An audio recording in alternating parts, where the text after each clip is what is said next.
2 good shampoos with a clarifying or deep cleansing shampoo and a tiny bit of conditioner on the ends, we're going to rough dry the hair. We don't want to smooth the cuticle too much because the extensions need something to grip onto. So I'm just going to blow dry around the head, use my brush just to get under the roots, but not smooth the hair down at all.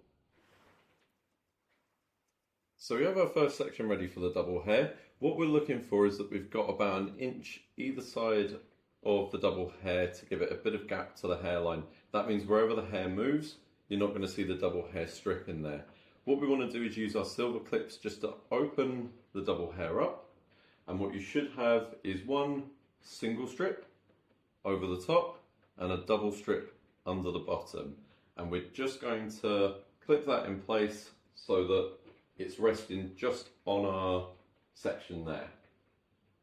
So I've clipped the double hair into place with a couple of plastic long hair clips to hold it in position, and then 2 silver clips just to keep these shorter hairs out of the way and also stop it moving from side to side.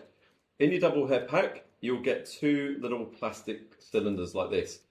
It's the black one that you want to use. This one is just a stitch ripper, so is very rarely used for anything with application.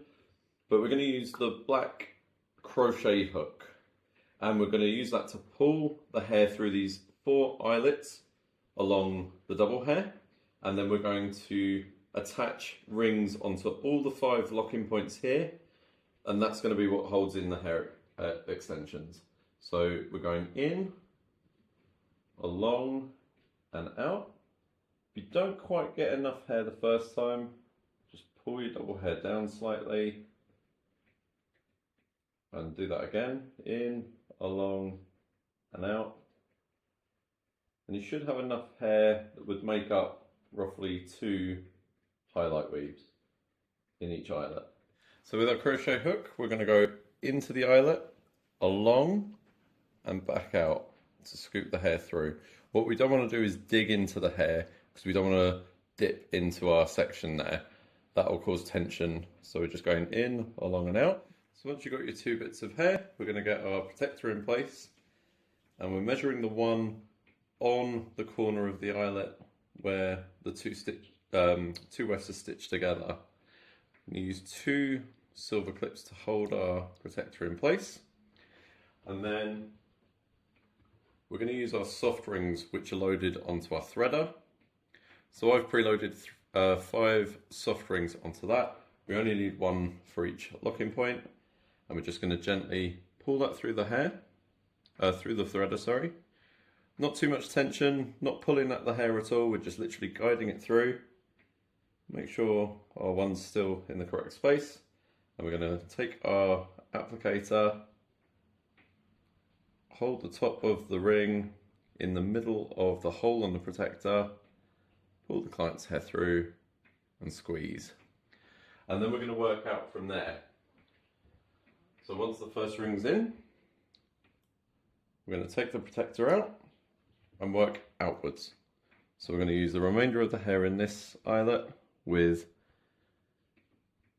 highlight weave size section from the next one. Put our protector in place. Number 1 goes on our locking point where the stitching comes together. Grab the threader. Guide the hair through, nice and gently, no tension. Hold the ring in place. Top of the ring should be in the middle of your hole here, and then grip that in place. Same again for the last middle one. So taking the rest of this section with highlight size section from the one next to it, putting our protector to the one on the corner of the eyelet,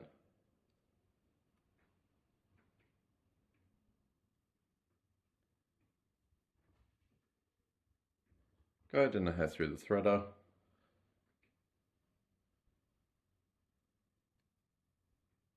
holding the ring in place, so we pull the hair through and squeeze.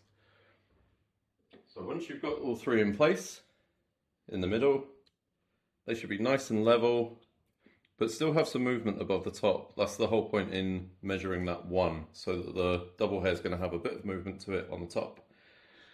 The outside's where we change a little bit. So we've still got our section on the inside of the double hair, but this time we're taking a section from the outside as well. If you've done pre-bonded or micro ring extension courses with me, you'll know all about triangle sections. This time, instead of doing a V section where the triangle's pointing downwards, we're going to do triangle sections that are pointing away from the double hair. So this one's going to be pointing this way, and the other side is going to be pointing that way. So we're drawing a triangle that's going to be pointing away from the double hair. That's going to be about 1/2 centimetre deep and wide, and that's going to be coming into the double hair. So we're going to take our remaining part of this section, use our protector, and now everything's going to be slightly on an angle because we want to guide that hair into the double hair. So we're going to have that just pointing inwards, and just gently guide the hair through as before, but this time working everything just into the double hair instead of pointing straight down. Then we're going to pull the hair through as before, and then squeeze that in place. The top of the ring still in the middle of the hole. So on this side of the double hair, we'll be creating a triangle section that's pointing away from the double hair again to the right, about 1 centimetre wide and deep, 1/2 centimetre wide and deep, sorry. And we're going to put that again in towards the double hair. So everything's working at an angle again. We're going to have our 1 on our locking point on the edge. Clip that into place. And get our threader with our last ring on it. Guide the hair through nice and gently. Hold the ring in place with our applicator and squeeze that in place. So these rings are going to be at slight angles compared to the first rings that we put in. But when we take that all out, you're going to see a little bit of movement on top of the double hair, where that's going to be nice and comfortable for the client. And you should have a slight smile, which is going to help the hair spread out and fall nice and naturally.